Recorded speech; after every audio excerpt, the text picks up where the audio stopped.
现在就让我们一起加入客家风情，大家来讲客家吧。Taiwan's bamboo industry has seen something of a revival in recent years. Hsinchu County's predominantly Hakka regions were some of the island's main growing areas during the industry's heyday. In that time, bamboo was a cheap material, used for everything from food to furniture to utensils and more. This natural resource fell out of favor with the advent of plastics, but it's coming back in a big way. Rather than being purely utilitarian, it is now being used for its aesthetic quality. Hey, what's up? It's time to talk about Hakka here on ICRT. Hello， 大家好，我是阿兵哥 Leo。Hello， 你好，大家好，我是 Joseph Lin。Leo， 你小时候喜欢玩什么玩具啊？那种头玩啊？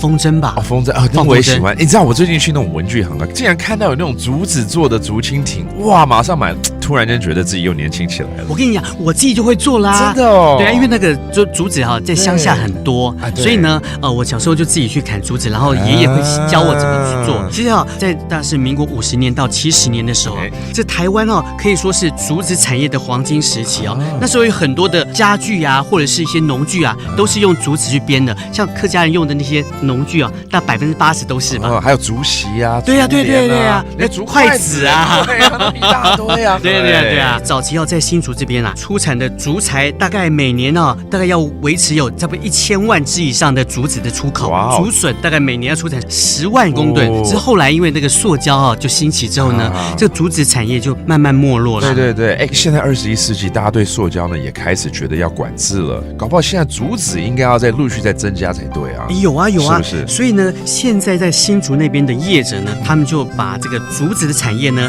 就加上了用心跟创意，制造出品质非常好的竹帘跟竹席，而且还外销赚取外汇嘞。对，创造一些文化新生命。对啊，然后又有利用的价值，非常好。而且我们刚刚讲的都是用的东西但其实竹子还能吃啊，你忘了吧？对啊，有竹笋这种东西。对，而且在新竹他们就出产一个叫桂竹笋我听过，品质最好的就是在尖石跟五峰。